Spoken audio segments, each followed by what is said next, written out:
And welcome back to Sunday Morning Futures. I'm Greg Jarrett in for Maria Bartiromo. Hillary Clinton and her campaign now on the defensive as her opponents step up attacks over the completed FBI investigation of her email practices. This after the agency last week released more documents, including notes from their interview with Mrs. Clinton in early July. Susan Ferricchio joins us. She is the chief congressional correspondent for the Washington Examiner. Susan, great to see you. Good morning. What is striking when you read these 60-some-odd pages is that Hillary Clinton cannot remember key facts or important events. And in fact, I picked out just a few.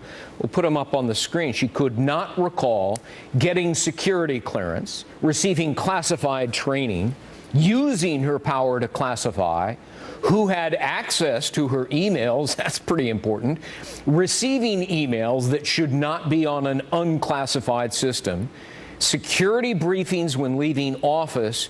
40 times, Susan, she said, "I don't recall," which is the Sergeant Schultz defense from Hogan Heroes. I know nothing, I see nothing, I hear nothing. In her case, I remember nothing. How damaging is this? Right. I think this is a problem for her going forward because the central theme of her campaign is that she is the most ready and the most competent to become the next president. And so looking through these FBI notes that were revealed, you're seeing a pattern here where she can't remember very key details here. This isn't, what did you have for lunch on this date? This stuff's, this is about the classification system. This is about her training. This is about her use of electronic devices. All these things that, many other people might be able to remember, and she's saying she can't remember. Is this because it's a safer answer? What struck me is that she is confronted by the FBI agents with these emails that show proposed military drone strikes on enemies. And she says, "I can't remember these." And then in the same breath, she says, "And I didn't realize that was classified." Does that call into question her competence, not just her judgment, but put another way, rank incompetence?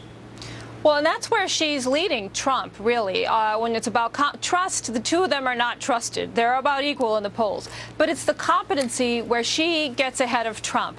And now, looking through these notes, you see she's claiming ignorance, or she's saying she didn't know. And it also counters what she said at the outset in March of 2015, when she was very adamant that she understood the classification system and that she never sent classified emails.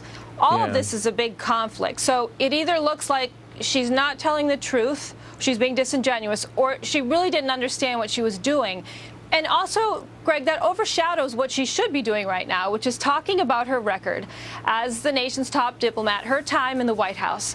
She can't talk about any of that because it's all completely overshadowed by this email situation and the drip from the FBI. None of it makes her look good, and in particular, it makes her look incompetent. And it's not just that she can't remember anything, but she seems oblivious to the basic duties of her office, uninformed about vital matters. Let me put up another set of bullet points here of things we learned.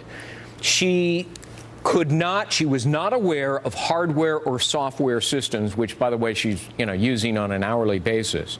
Not aware of security concerns with a private email system. Could not give examples of how to classify a document or recognize its classification. She did not realize, as we pointed out, drone strikes were classified. Didn't think about whether military documents should be classified. My goodness. An 8th grade civics student would probably know, military documents probably should be kept secret. Right. It undercuts her whole argument for why she's the better candidate than Donald Trump. And, the Republicans have smartly been going on the attack on this very front. And, of course, we're probably going to hear a lot more about this during the upcoming debates. And interestingly, we've seen the polls tighten.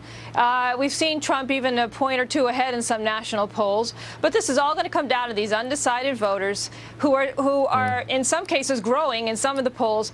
Who do they think can handle the job? That is really what gets down to when people vote. Who do they feel more comfortable with? You can just hear Trump and Republicans saying, look, she's America's top diplomat. She has access to the most closely guarded secrets, and yet she seems entirely cavalier, if not unknowing. She hasn't held a news conference in 274 days.